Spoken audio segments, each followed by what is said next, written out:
ओम शांति। 25 नवंबर 2022 बाबा के महावाक्य। मीठे बच्चे, अवगुणों को निकाल साफ दिल बनो। सच्चाई और पवित्रता का गुण धारण करो तो सेवा में सफलता मिलती रहेगी। प्रश्न: तुम ब्राह्मण बच्चों की कर्मातीत अवस्था कब और कैसे बनेंगी?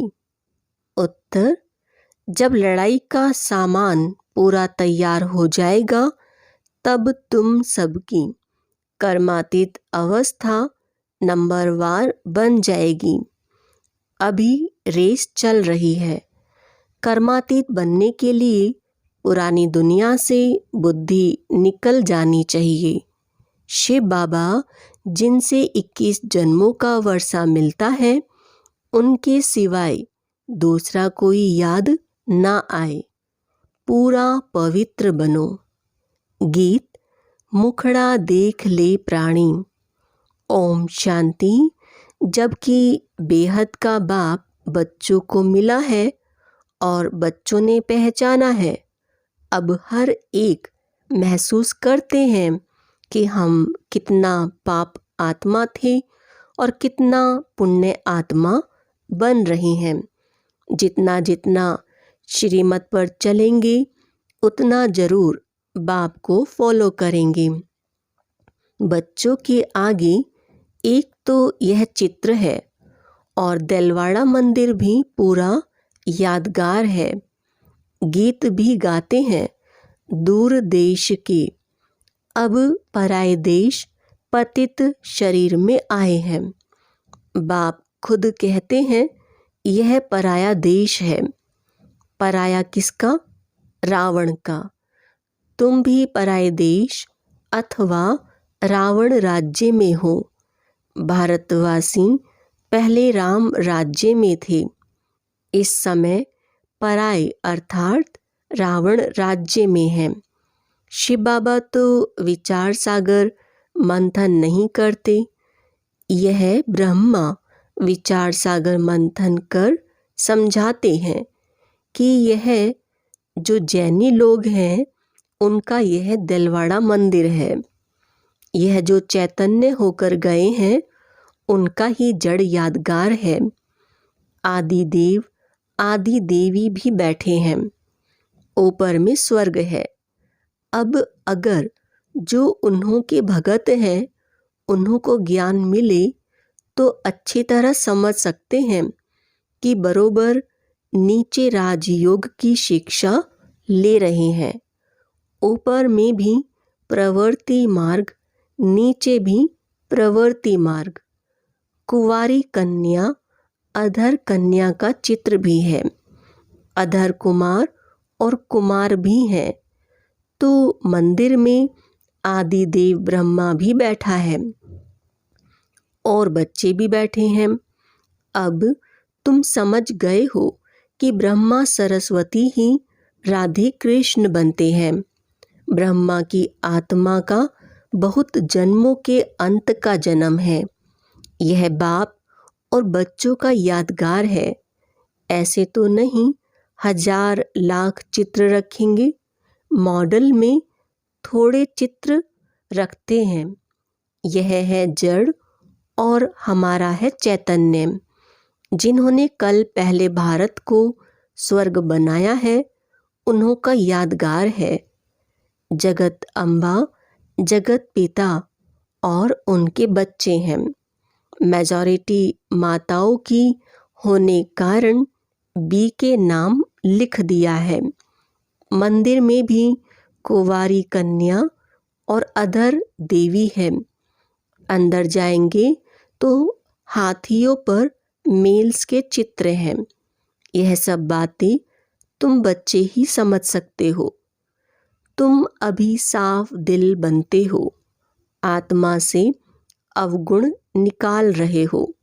तुम्हारी मम्मा किसको समझाती थी तो उनको तीर लग जाता था। उनमें सच्चाई पवित्रता थी भी कुमारी। मम्मा का नाम पहले आता है, पहले लक्ष्मी फिर नारायण। अब बाप कहते हैं मम्मा जैसे गुण धारण करो, अवगुणों को निकालते जाओ, नहीं निकालेंगे तो पद भ्रष्ट हो जाएंगे। सपूत बच्चों का काम है हर एक बात समझना। पहले तुम बेसमझ थे, अब बाबा समझदार बनाते हैं। अज्ञान में बच्चे खराब होते हैं तो बाप का नाम बदनाम करते हैं। यह तो बेहद का बाप है। ब्रह्मा कुमार कुमारियां कहलाकर फिर ईश्वर बाप का नाम बदनाम करेंगे तो उनका क्या हाल होगा। ऐसा काम क्यों करना चाहिए जो पद भी भ्रष्ट हो और बहुतों का नुकसान भी हो। तो बाप ने समझाया है, दूर देश से आते हैं पराए देश में। फिर रावण राज्य द्वापर से शुरू होता है, भक्ति भी द्वापर से शुरू होती है।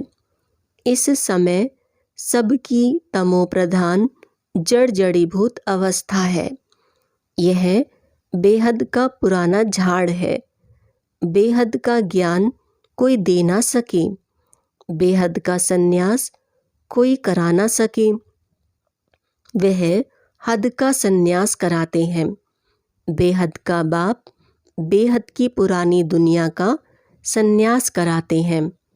आत्माओं को समझाते हैं, हे बच्चे, यह पुरानी दुनिया है। तुम्हारे अब 84 जन्म पूरे हुए हैं। महाभारत लड़ाई सामने खड़ी है। विनाश अवश्य होना ही है। इसलिए बेहद के बाप और वर्षे को याद करो। हे आत्माएं, सुनती हो? हम आत्मा है। परमात्मा बाप हमको पढ़ाते हैं। जब तक यह पक्का निश्चय नहीं, गोया कुछ भी नहीं समझेंगे। पहले यह निश्चय करें कि हम आत्मा अविनाशी हैं। हम अशरीरी आत्मा शरीर में आकर प्रवेश करती हैं, नहीं तो आदमशुमारी वृद्धि को कैसे पाएं। जैसे आत्माएं परम धाम से आकर शरीर में प्रवेश करती हैं, वैसे परमपिता परमात्मा भी इस शरीर में प्रवेश कर कहते हैं, तुम हमारे बच्चे हो। तुम मुझ सागर के बच्चे जलकर खाक हो गए हो। अब मैं आया हूँ तुमको पावन बनाकर वापस घर ले जाने के लिए। जो विकार में जास्ती जाते हैं उनको ही पतित भ्रष्टाचारी कहा जाता है। यह सारी दुनिया ही विकारी है। इसलिए ड्रामा प्लान अनुसार मैं रावण के देश में आया हूँ। 5000 वर्ष पहले भी आया था। हर कल्प आता हूँ और आता भी हूँ संगम युगी। बच्चों को मुक्ति जीवन मुक्ति देने आता हूँ। सतयुग में है जीवन मुक्ति, बाकी सब मुक्ति में रहते हैं। तो भी इतनी सब जो आत्माएं हैं उनको ले कौन जाएगा। बाप को ही लिबरेटर और गाइड कहा जाता है। बाप ही आकर भक्तों को भक्ति का फल देते हैं। तुम ही पुजारी से पूज्य बनते हो। बाबा कोई और तकलीफ नहीं देते। दिलवाड़ा मंदिर में चित्र बरोबर ठीक है। बच्चे योग में बैठे हैं, उनको शिक्षा देने वाला कौन है? परमपिता परमात्मा का चित्र भी है। शिव बाबा ब्रह्मा द्वारा सत्युग की स्थापना कर रहे हैं। यहाँ भी चित्र में देखो, झाड़ के नीचे तपस्या कर रहे हैं। ब्रह्मा सरस्वती की भी माँ हो गई। गाया भी जाता है, त्वमेव माता च पिता। निराकार को कैसे कह सकते? इसमें उसने प्रवेश किया है तो यह माता बनी ना। सन्यासी तो निवृत्ति मार्ग वाले हैं, अपने मुख से कहते हैं कि यह हमारे फॉलोअर्स हैं। वे कहते हैं हम फॉलोअर्स हैं। यहाँ तो माता पिता दोनों हैं, इसलिए कहते हैं त्वमेव माता च पिता। बंधु भी हैं, जिसमें प्रवेश करते हैं वह भी पढ़ते रहते हैं, तो सखा भी बन जाते हैं। शिव बाबा कहते हैं मैंने ब्रह्मा द्वारा एडॉप्ट किया है, तुम राजयोग सीख रहे हो। शिव बाबा को अपना शरीर तो है नहीं, वहाँ मंदिर में लिंग रखा है। दिलवाड़ा का अर्थ कोई समझ ना सके। अधर कुमारी कुंवारी कन्या भी है। सिखलाने वाले शिव का भी चित्र है।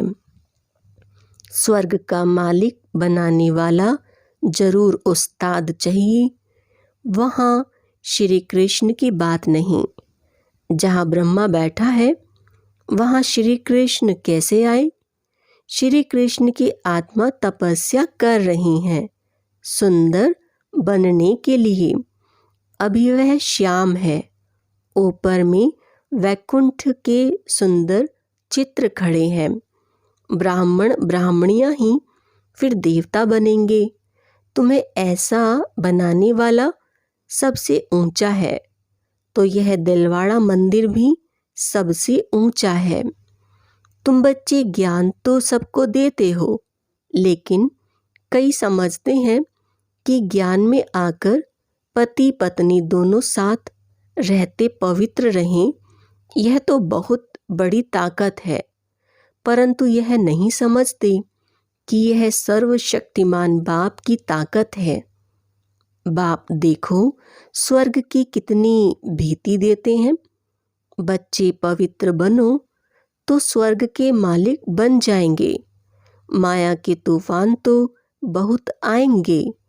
बाप कहते हैं बच्चे तुम कितना फर्स्ट क्लास थे, तुमको क्या हो गया? बाबा झट बताएंगे। इस समय ब्राह्मणों की माला में नंबरवार कौन कौन है, परंतु सब कायम नहीं रहेंगे। कमाई में दशाएं बैठती हैं ना। किसको राहु की दशा बैठती है तो फिर छोड़ चले जाते हैं पुरानी दुनिया में। कहते हैं हमसे मेहनत नहीं होती है। बाबा को याद नहीं कर सकते। नहीं कहने से नास्तिक बन जाते हैं। दशाएं फिरती रहती हैं। माया के तूफान आने से ढीले हो जाते हैं। अगर भागंती हो गया तो समझेंगे श्याम बन गया। यहाँ आते हैं सुंदर बनने। तुम ब्राह्मण कुल वाले श्याम से सुंदर बन रहे हो। यहाँ बहुत जबरदस्त कमाई है।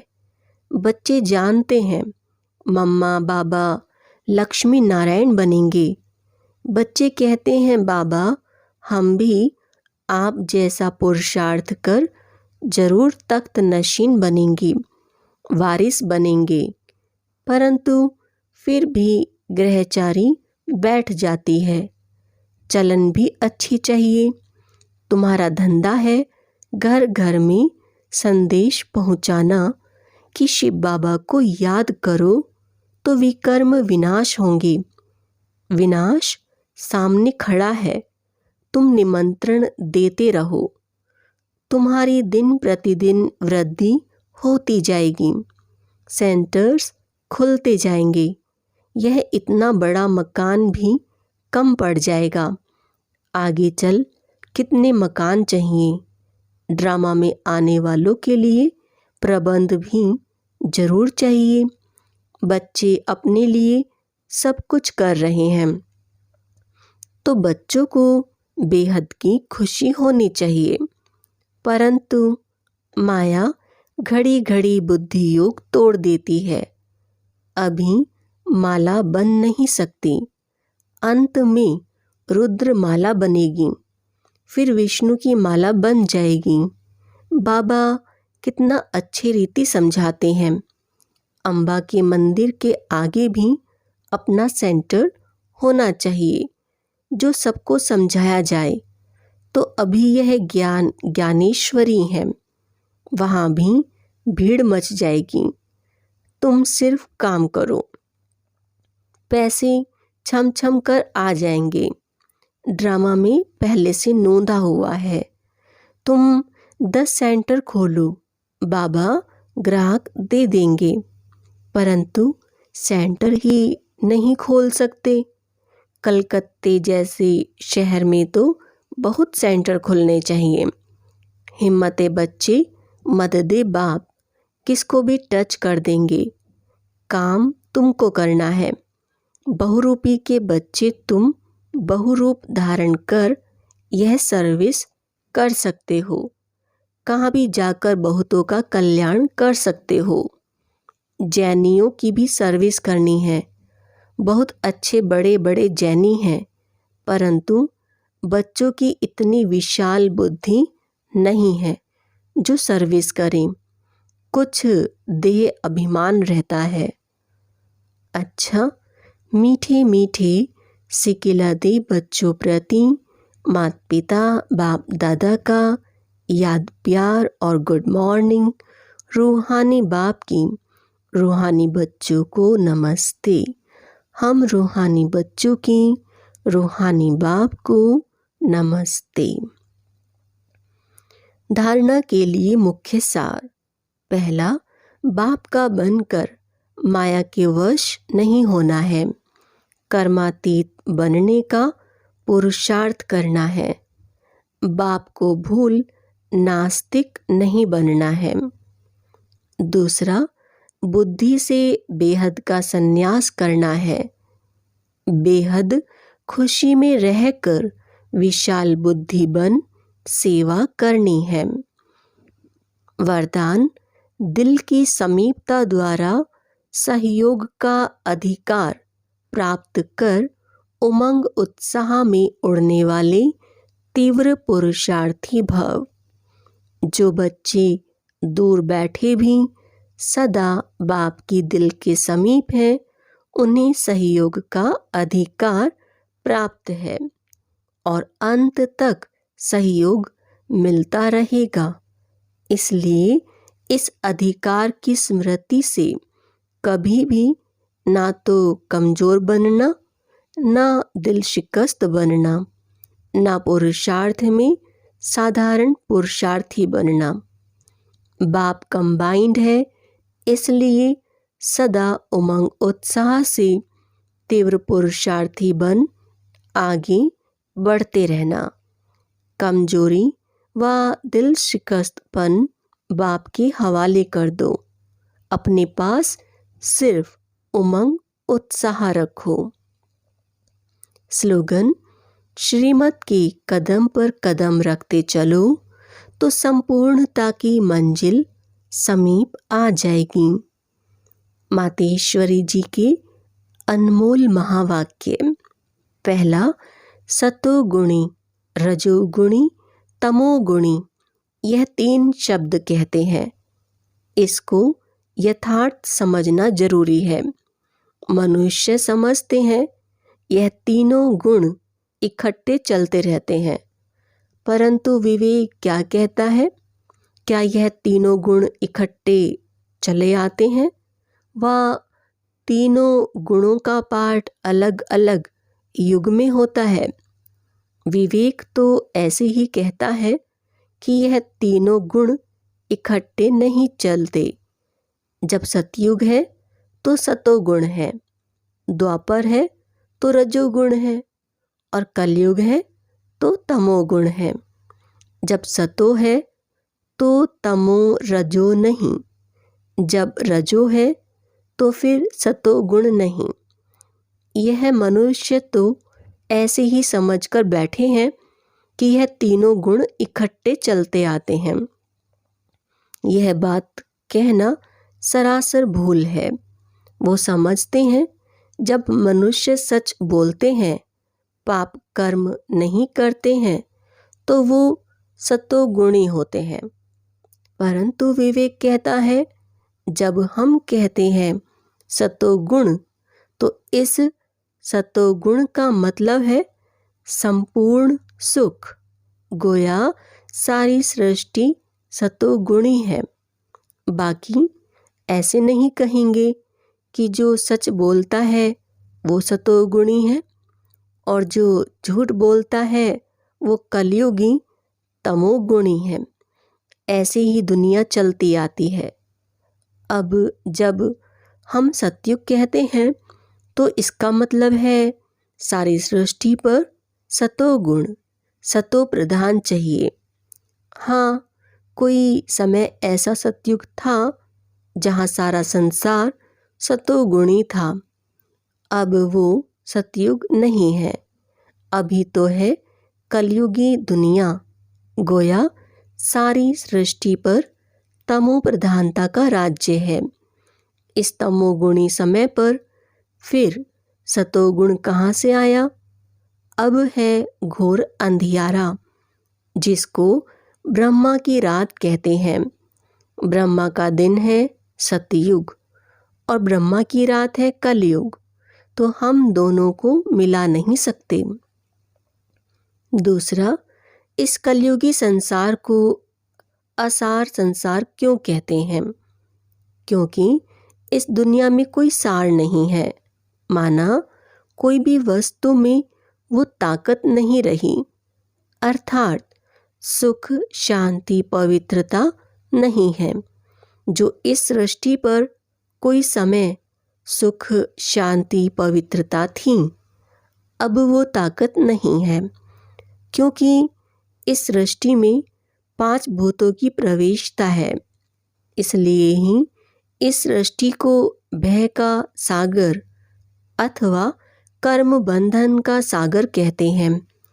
इसलिए ही मनुष्य दुखी हो परमात्मा को पुकार रहे हैं।